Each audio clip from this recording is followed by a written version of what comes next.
Hello everyone, welcome to my YouTube channel. আজকে আমি আলোচনা করতে চলেছি একটা ইন্টারেস্টিং নোভেল, যেটা আপনারা সবাই শুনেছেন নাম রবিনসন ক্রুসোই। ড্যানিয়েল ডিফো যেটা লিখেছেন, এটা নিয়ে আমি বেঙ্গল এক্সপ্লেনেশন আজ আমি আলোচনা করতে চলে যাচ্ছি। এটা একটা নোভেল এবং এটা একটা অনেক ইন্টারেস্টিং নোভেল, আর এটা খুব সহজে আমি আলোচনা করছি। তাহলে চলো শুরু করা যাক। ড্যানিয়েল ডিফো ওই সময়ের একজন জার্নালিস্ট ছিলেন এবং তিনি এই সময়ে রবিনসন ক্রুসোই নামে একটি নোভেল লিখে ফেলেন। আর এই নোভেলটা একটা সত্য ঘটনার ওপর বেসড আছে, সত্য ঘটনার ওপর অবলম্বিত। আলেকজান্ডার সেলকির্ক নামে একজন স্কটিশ পার্সন, তার একটা স্কটিশের ডেজার্ট আইল্যান্ড ছিল, সেখানে তিনি 4 বছর কাটিয়েছিলেন। আর এটার ওপর ভিত্তি করে ড্যানিয়েল ডিফো এই নোভেলটা লিখেছেন রবিনসন ক্রুসোই। এই কাহিনীর এই গল্পের শুরুতে আমরা দেখতে পাই যে একটা লোক কিছু বলছে এবং লোকটা বলছে যে আমি যে গল্পটা শোনাতে যাচ্ছি সেটা একটা সত্য ঘটনার উপর অবলম্বিত এবং এটার প্রত্যেকটা ঘটনা সত্য। চলো তাহলে ঘটনাটা শোনা যাক। আর এই গল্পের মেন ক্যারেক্টার হলো রবিনসন ক্রুসোই। পুরো গল্পটা একে কেন্দ্র করে হয়েছে আর এই ঘটনাটি বলছে। রবিনসন ক্রুসোই ইংল্যান্ডের একটি পরিবারে জন্মগ্রহণ করেছিলেন। সে যখন ছোট ছিল তার ছোট থেকে ইচ্ছা ছিল যে সমুদ্রে যাবে, জাহাজে ঘুরতে যাবে, ওই রকম টাইপের ওই নাবিক টাবিকের মতোই সমুদ্রে যাত্রা করবে, এইসবটি তার ছোট থেকে তার ইচ্ছা ছিল। তখন তার বাবা, তার ফাদার তাকে বলতেন যে দেখো এইসব ফালতু বকবক করো না, ওই সমুদ্রে যাওয়া এরকম টাইপের ফালতু বকবক করতে হবে না, এরকম ধরনের ইচ্ছা রাখিও না। তুমি কত সুন্দর একটা ভালো ফ্যামিলি পেয়েছো, একটা ভালো বাড়িতে আছো, ভালো স্থানে আছো, এখানেই থাকো, অনেক শান্তির লাইফে আছো। তুমি তোমার বড় ভাইদের মতো জিদ করো না। তোমার বড় ভাইরাও এরকম জিদ করেছিল এবং তারা এই দুনিয়াতে বেঁচে নেই, তাদের এইসব কারণে তারা প্রাণ গেছে কিংবা তারা মারা গেছে। তারপর রবিনসন ক্রুসোই আস্তে আস্তে বুঝতে শুরু করলো যে বাবা হয়তো ঠিকই বলছে, তাই তার সেগুলোর ভাবনা ছেড়ে দিল এবং থাকতে লাগলো বাড়িতেই। কিন্তু মানুষের মনের ইচ্ছা কি কেউ এভাবে চলে যেতে চায়? যেটা যার ইচ্ছা থাকে সেটা সে পূরণ করে ছাড়ে। আর এমনিতেও সে অনেক জেদি ছিল, তাই চুপচাপ কাউকে না জানিয়ে লন্ডন থেকে একটা জাহাজ ধরে যাত্রা করে দেয় সমুদ্রের দিকে। কিন্তু সেই জাহাজটা এতটাই খারাপ ছিল যে একটা তুফানে ওই জাহাজটা ডুবে যায়। কিন্তু তাদের ভাগ্য ভালো ছিল যে তারা বেঁচে যায়। তার সাথে যে সাথীগুলো ছিল তাদেরকে অন্য একটা নৌকাতে তুলে নিয়ে তাদেরকে বাঁচিয়ে নেওয়া হয়। সেই নৌকার লোকগুলো তাকে বলল যে দেখো, তুমি তোমার বাড়ি ফিরে যাও, আর এই জাহাজ তো ডুবে গেছে, আর তার জন্য তুমি তোমার বাড়ি ফিরে যাও, তোমাকে আর যাত্রা করতে হবে না। কিন্তু রবিনসন ক্রুসো এত তাড়াতাড়ি হার মেনে নেবে না। সে কী করলো, সে আরেকটা জাহাজ ধরলো এবং আফ্রিকার জাহাজটা ছিল, সে আবার যাত্রা শুরু করলো। সে আফ্রিকা যাওয়ার জাহাজে চেপে সে আফ্রিকা পৌঁছেছিল এবং সেখানে ওই সাকসেসফুলি বিজনেস করে অনেক টাকা ইনকাম করে সে আবার ফিরে আসছিল। এভাবে রবিনসন বুঝতে শুরু করলো যে সমুদ্রে যাত্রা করা এতটা কঠিন নয়। আর যে জাহাজে যাত্রা করছিল আফ্রিকার জন্য, সেই জাহাজের ক্যাপ্টেনটা মারা যায়। তার জন্য সে কী করে যে আরেকটা ক্যাপ্টেন খোঁজ করে এবং সে আবার যাত্রা শুরু করে। সেই যে টাকাগুলো ইনকাম করেছিল সেগুলো যে ক্যাপ্টেনটা মারা গেছিলো তার ওয়াইফকে এই টাকাগুলো দিয়ে দেয় এবং বলে যে এগুলো ভালোভাবে সামনে রাখি। তারপর যে তার 3 নম্বর যাত্রাতে সে অনেক এক্সাইটেড ছিল, তাকে অনেক ভালোই লাগছিল সমুদ্রে যাত্রা করতে। কিন্তু এই যাত্রাতে তাদের সাথে কি হলো যে পাইরেটস তাদেরকে ধরে নিল, জলদস্যু সমুদ্র লুটেরা এদেরকে ধরে নিল। এবং এরা কি করে, এরা শুধু টাকা পয়সা ছিনিয়ে নেয় তাই না, এরা এদেরকে সব ছিনিয়ে নিয়ে এদের কাছ থেকে এদেরকে তাদের দাস বানিয়ে রেখে দেয়, তাদের চাকর বানিয়ে রেখে দেয়। এদেরকে ধরে নিল, কিন্তু তারা খুব চেষ্টা করে রবিনসন ক্রুসো জুরি নামে একজনের সাথে পালাতে সক্ষম হয়। তারা দুজনে সেখান থেকে পালিয়ে যায়। তারা একটা বোট নিয়ে পালিয়েছিল এবং তাদের হাল এতটা খারাপ হয়েছিল যে তারা প্রায় অনেক দিন থেকেই তারা শুধু ওই নৌকাতেই সমুদ্রের মধ্যেই সাঁতার কাটছিল। তারা শুধু এটার অপেক্ষায় ছিল যে কোনো জাহাজ আমাদেরকে দেখে এবং আমাদেরকে উদ্ধার করে। অবশেষে তারা একটা কিনারাতে এসে পৌঁছায় এবং আফ্রিকাদের এক জাতির তাদেরকে দেখে এবং তাদেরকে রক্ষা করে এবং তাদেরকে কিছু খাবারও খেতে দেয়। তারপরে অনেক দিন পর একটা পর্তুগিজ শিপ তাদেরকে দেখতে পেলো এবং তাদেরকে রক্ষা করলো। পর্তুগিজ শিপের যে ক্যাপ্টেনটা ছিল সে অনেক কাইন্ড ছিল, অনেক দয়ালু ছিল। সে রবিনসনকে অফার করলো, তুমি যদি চাও তাহলে আমি তোমাকে ফ্রিতে ব্রাজিল ছেড়ে দেব। আর ওই ক্যাপ্টেন রবিনসনের যে ছোট নৌকাটা ছিল সেটাও কিনে নিল। সেই ক্যাপ্টেনটা ব্রাজিলও ছেড়ে দিল, ব্রাজিলও রেখে আসলো। আর রবিনসন ক্রুসো তখন তার সঙ্গে যে ছেলেটা ছিল জরি নামে, তাকে বলল যে তুমি আজ থেকে এই ক্যাপ্টেনের সব অর্ডার মানবে, এই ক্যাপ্টেনটাই তোমার মালিক। ব্রাজিলে পৌঁছে রবিনসন ক্রুসো এটা বুঝতে পারলো যে সব জার্নি করা অনেক কঠিন কাজ, খুব অতটাও সহজ নয়। তার মনে হলো, তখন সে কী করলো, ব্রাজিলে কিছু জমি কিনে সেখানে চাষ করতে শুরু করলো, আখের চাষ করতে শুরু করলো। চাষ করতে করতে তার বেশ ভালোই ইনকাম হচ্ছিল, তার ভালোই ফসল ফলছিল। তখন তার মনে হলো যে আফ্রিকা যাবো এবং আফ্রিকা থেকে কিছু লোক কিনে আনবো এবং তাদেরকে দিয়েও চাষ করাবো, এতে আমার অনেক প্রফিটও হবে। তারপর আফ্রিকার দিকে রওনা দিল স্লেভ কেনার জন্য। তখন কি হলো, স্লেভ কেনার পরে একটা অনেক বড় তুফান দেখা গেল সমুদ্রের মাঝে। তখন রবিনসন ক্রুসো মনে করলো যে এইসব তুফান তো কিছুই নয়, কত দেখেছি। তো সেই তুফানকে দেখে সে অতটা ভয় খেলো না, কিন্তু এইটার মধ্যেই সে একটা অনেক বড় ভুল করে ফেলেছিল। আর এইটাই ছিল তার সব থেকে বড় জীবনের ভুল। এতটাই বড় ঝড় ছিল, বড় তুফান ছিল যে ওর জাহাজটা পুরো তছনছ হয়ে গেল। জাহাজের কিছুই থাকলো না, জাহাজের মধ্যে যে বাকি লোকগুলো ছিল তারা সবাই মারা গেল। আর রবিনসন ক্রুসো কোনো রকমে একটা জাহাজেরই কোনো কাঠের টুকরোতে কোনো রকমে ভাসতে কিনারাতে এসে পৌঁছালো এবং সেটা একটা আইল্যান্ড ছিল। এবার তারপরের দিন সকালে যখন তার জ্ঞান ফিরল, তখন দেখলো যে ওই খারাপ জাহাজটা যেটা ভেঙে বাদ হয়ে গিয়েছে সেটা কিনারা থেকে খুব অতটা দূরে নয়, সে সাঁতার কেটে সেখানে যেতে পারবে। সেখানেও সাঁতার কেটে সে গেল, সেখানে সে জাহাজে উঠলো, খাবার টাবার কিছু সংগ্রহ করলো এবং দরকারি মতো কিছু জিনিসগুলো নিল এবং কোনো রকমে সেগুলো কিনারাতে টেনে নিয়ে এলো। এভাবেই সে বারবার গেল জাহাজের কাছে আর দরকারি মতো জিনিসগুলো নিয়ে এলো।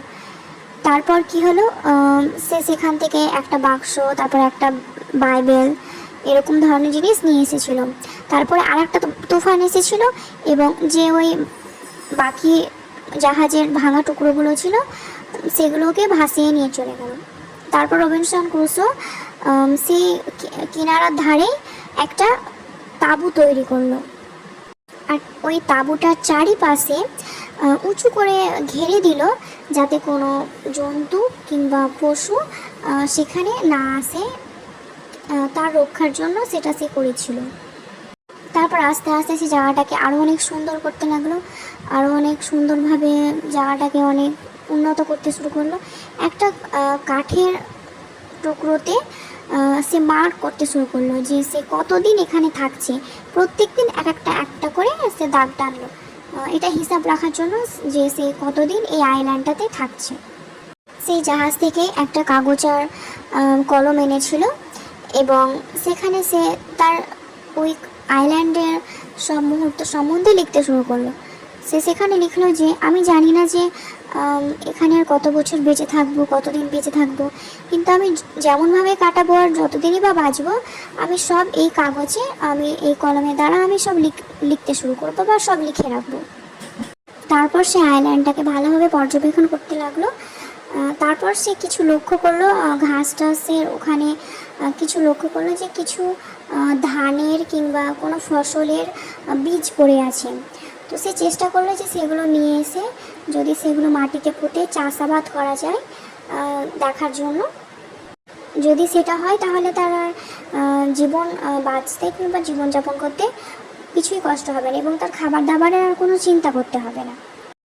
আর সেটাকে সে গডের ঈশ্বরের কৃপা মনে করলো। সে মনে করলো যে ঈশ্বর আমার প্রতি অনেক খুশি আছে এবং সে আমাকে এই চমৎকারটা দেখিয়েছে যে এরকম ধরনের মাটিতে কিভাবে ফসল উৎপন্ন হতে পারে।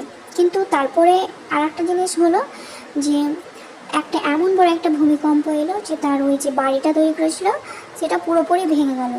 তারপর সে এক স্বপ্নে দেখলো যে একটা মৃত্যুর ফেরেশতা এসে তার জানটাকে কবজ করে নিয়ে যাচ্ছে। বলছে যে তুমি কখনো ঈশ্বরকে ডাকোনি, কখনো তুমি গডকে ডাকোনি, তার জন্য তোমাকে নরকে নিয়ে যাচ্ছি। তারপর সে ঘুম থেকে উঠলো এবং ভাবলো নিজেকে যে আমি অনেক আনরিলিজিয়াস হয়ে যাচ্ছি। তখন সে ঠিক করলো যে শিব থেকে যে একটা বাইবেলের বুক এনেছিল সেটা সে রোজ একটা করে পেজ সে রোজ পড়বে। যখন সে অসুস্থ পড়লো তখন সে বাইবেল পড়া শুরু করলো এবং এভাবে আস্তে আস্তে তার রিকভারি হতে লাগলো, তাকে ভালোও লাগতে লাগলো এবং তাকে বই পড়ার প্রতি আরও বেশি ইন্টারেস্ট লাগতে শুরু করলো এবং তার ক্রিশ্চিয়ানিতে বেশি আরও বিশ্বাস হতে শুরু করলো। তারপর সে ভাবতে লাগলো যে ভালোই হয়েছে যে আমি এই আইল্যান্ডে ফেঁসে গেছি, বেকার সিটি থেকে আমি এখানে দূরে অনেক শান্তিতে অনেক ভালোতে আছি এবং আমি অনেক কিছু এক্সপ্লোর করতে শুরু করেছি এবং জঙ্গলি কিছু জিনিসও অনেক আবিষ্কার করতে শুরু করেছে সে। তারপর কিছু একটুখানি দূরে একটা জঙ্গলে গিয়ে সে দেখতে পেল যে কিছু ফলের গাছ লাগানো আছে এবং কিছু ফলের গাছ আছে। সেখানে সে কী করলো, সেখানে সে আবার একটা ঘর বানিয়ে নিল। তার মেন ঘর তো ছিল ওই কিনারাতে, সে সেখানে আবার তার একটা ওই কাঠ দিয়ে একটা তার ঘর বানিয়ে নিল। এভাবে থাকতে থাকতে এই আইল্যান্ডে তার 1 বছর থাকা হয়ে গেল। 1 বছর পূরণ হওয়ার পর একটা অ্যানিভার্সারি করার জন্য সে ফাস্ট রাখলো, সে ব্রত রাখলো ঈশ্বরের জন্য। তারপরে সে কিছু দূরে জমিন দেখতে পেল যার মাঝখানে সমুদ্র আছে আর তার কিছু দূরে জমিন আছে। সে চেষ্টা করলো সেখানে পৌঁছাবার এবং সে চেষ্টা করলো যে সেখানে কিছু ফসল উৎপাদন করা যায় কিনা। সেখানে সে আইল্যান্ডে অনেক খুশিভাবে থাকতে লাগলো আর সে ভাবতে শুরু করলো যে আমি এখানে ভালো আছি। শহরের লোকেরা একে অপরের প্রতি হিংসা, সম্পদ নিয়ে টানাটানি, অনেক কিছু নিয়ে তারা ঝগড়া ঝামেলাতে মেতে থাকে, কিন্তু সে এখানে সব কিছু থেকেই দূরে রয়েছে এবং সে অনেক সুখে শান্তিতে রয়েছে। তারপর সে ঈশ্বরকে ধন্যবাদ জানালো যে এরকম ভালো লাইফ তাকে দেওয়ার জন্য। তারপর সে কী করলো যে একটা নৌকা তৈরি করলো যে আইল্যান্ডের আশেপাশে সে একটু ঘুরে দেখবে যে কী আছে, তার জন্য একটা নৌকা তৈরি করলো এবং সে সমুদ্রে নামলো। তারপর একটা তুফান এলো এবং কোনোরকমভাবে সে বেঁচে আবার কিনারাতে এসে পৌঁছল এবং সে নিজেকে প্রমিস করলো যে সে আর কখনোই সমুদ্রে নামবে না। সেই জাহাজ থেকে সে কিছু বন্দুক আর বারুদ নিয়ে এসেছিল। এগুলো সে কীভাবে কাজে লাগাতো, সেই আইল্যান্ডের ছাগল এবং অন্যান্য পশুদেরকে শিকার করে সে তার খাবার জন্য ব্যবহার করতো, সেগুলোর মাংস কিংবা গোস্ত খেত। তারপর সে কী করলো যে এগুলো যদি অন্য কাজে লাগায়, তারপর সে ওই জন্তুগুলোকে পালন করতে শুরু করলো, অর্থাৎ সে পশুপালন করতে শুরু করলো। সে পশুপালন করতে লাগলো আর এমনিতে সে ফসল উৎপাদন করতো। এভাবে তার জীবন ভালোভাবে চলে যাচ্ছিল। একদিন সে হঠাৎ বেড়াতে সে আইল্যান্ডের মধ্যে একটা বড় পায়ের ছাপ লক্ষ্য করলো এবং সেটা দেখে অনেক চমকে গেল এবং ভয় পেয়ে গেল। তখন সে মনে করলো হয়তো এটা বড় কোনো জন্তু, মাংসাশী কোনো জন্তুর পায়ের ছাপ। তখন সে সেখান থেকে দৌড়ে আবার সে তার নিজের জায়গাতে অর্থাৎ তাঁবুতে ফিরে এলো। তারপর সে কয়েকদিন সেখান থেকে বেরোলো না সেটার ভয়ে। তারপর কিছুদিন পর সে আবার বেরালো, হতে পারে এটা আমার মনের ভুল ধারণা হতে পারে। বেরিয়ে সে দেখলো যে কিছু লোক কোনো একজনকে ধরে এনেছে এবং তাকে পুড়িয়ে জ্বালিয়ে মেরে তাকে খাচ্ছে এবং তার আশেপাশে লাফাচ্ছে। সে ভাবলো হয়তো এরা মানুষ মেরে মানুষ খায়, সেটার জন্য সে অনেক ভয় পেয়ে গেল।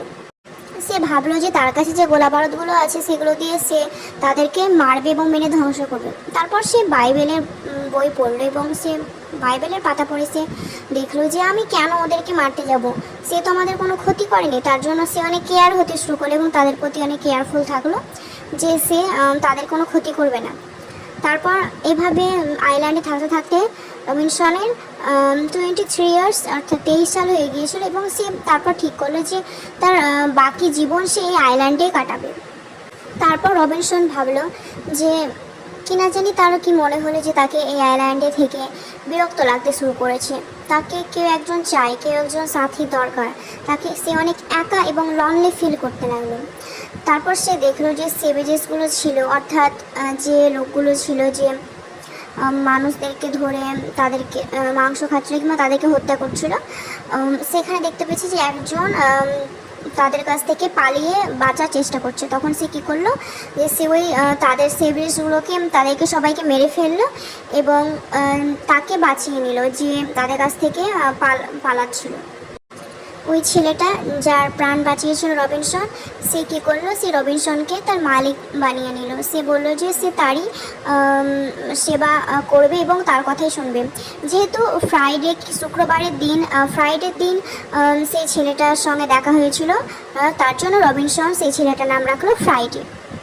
ওই ফ্রাইডে রবিনসনের ভাষা বুঝতে পারে না, তার জন্য রবিনসন কী করলো, তাকে ইংলিশ শেখানো শুরু করলো, তাকে বাইবেল পড়ে শোনাতো। তারপর রবিনসন লক্ষ্য করলো যে ফ্রাইডের বাড়ি হতে পারে আশেপাশে আছে, তার জন্য সে চেষ্টা করে যে নৌকা দিয়ে তার ফ্রাইডের বাড়ি যাওয়া যাক। ফ্রাইড রবিনসনকে বলল যে কিছু ইউরোপিয়ান লোক সেখানে থাকছে। তখন রবিনসন মনে করলো যে জাহাজটা ভেঙে গিয়েছিল, সেই জাহাজে সার্ভাইভারগুলো হয়তো সেখানে থাকছে। তখন রবিনসন ফ্রাইডেকে বলে, চলো আমরা একটা জাহাজ বানাই এবং সেখানে দিয়ে তোমাকে তোমার বাড়ি পৌঁছে যাওয়া যাবে। কিন্তু ফ্রাইডে বললো যে মাস্টার নাম, যেহেতু রবিনসন সে ফ্রাইডেকে শিখিয়েছিল যে রবিনসনকে সে মাস্টার বলবে, তার জন্য সে রবিনসনকে মাস্টার বলে ডাকতো। সেখানে সে ফ্রাইডের বাবার সঙ্গে দেখা করলো এবং সে ফাদারকে বলল যে তুমি যাও এবং আর একটা জাহাজ নিয়ে এসে অনেক লোক নিয়ে এসো, যার সাহায্যে আমরা এখান থেকে যেতে পারি।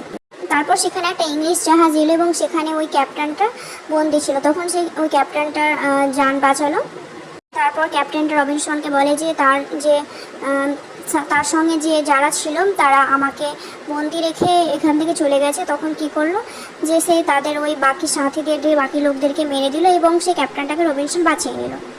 রবিনসনের ধারণা ছিল যে সেই ক্যাপ্টেনের সাথে এই আইল্যান্ড থেকে চলে যাবে এবং ইংল্যান্ডে পৌঁছে যাবে, এবং শেষে পর্যন্ত এটাই হলো। সে ওই ক্যাপ্টেনের সাথে জাহাজে করে সে আইল্যান্ড থেকে বেরিয়ে পড়ল। আর এইভাবে রবিনসন ফ্রাইডের সাথে সে আইল্যান্ডটা ছেড়ে দিল এবং তাকে গুড বাই করে দিল। যখন সে অবশেষে তার নিজের বাড়িতে পৌঁছালো, তখন সে দেখতে পেল যে শহরটা পুরো অচেনা হয়ে গেছিল তার কাছে। তার প্যারেন্টসরা মারা গিয়েছিল, অর্থাৎ তার প্যারেন্টসদের ডেথ হয়ে গিয়েছিল, আর তার দুটো বোন ছিল, তাদেরও বিয়ে হয়ে গিয়েছিল। তারপর সে লন্ডনে গিয়েছিল, যেখানে তার দুটো নেফিউ ছিল। লন্ডনে এসে খোঁজ করলো যে ব্রাজিলে যে সে চাষ করেছিল, ব্রাজিলে যে জমিগুলো ছিল সেগুলোর কী হলো। সে এখানে এসে অনেক ধনী, অনেক বড়লোক হয়ে গিয়েছিল। কিন্তু সে একটা জিনিসে খেয়াল করলো যে যখন সে আইল্যান্ডে ছিল তখন টাকার কোনো মূল্যই ছিল না। তারপর সে লন্ডন গেল, ব্রাজিল গেল, ফ্রান্স, স্পেন, এবং অবশেষে সে বিয়ে করলো। সে বিয়ে করে তার জীবন ভালোই চলছিল। তারপরে তার স্ত্রী মারা গেল। তারপর সে ঠিক করলো সে আবার ওই আইল্যান্ডে ফিরে যাবে। তারপর যখন সে জাহাজে করে আবার ওই আইল্যান্ডে গেল, তখন দেখলো সেটার সেরকম ধরনের আইল্যান্ড ছিল না, সেখানে অনেক লোক বাস করতে শুরু করেছিল এবং সেটা এক ধরনের সোসাইটির মতো হয়ে গিয়েছিল, যেখানে অনেক লোক বসবাস করছিল। সে এভাবে তার জীবন কাটলো। এই নোভেলটা অনেক বেশি বিখ্যাত হয়েছিল, ড্যানিয়েল ডিফোর লেখা। তাহলে আমার এক্সপ্লেনেশনটা কেমন লাগলো? আশা করি সবার ভালো লেগেছে। আসছি পরের ভিডিওতে। আর আমার ভিডিওটি যদি ভালো লেগে থাকে তাহলে লাইক, শেয়ার অ্যান্ড সাবস্ক্রাইব অবশ্যই করে দিও।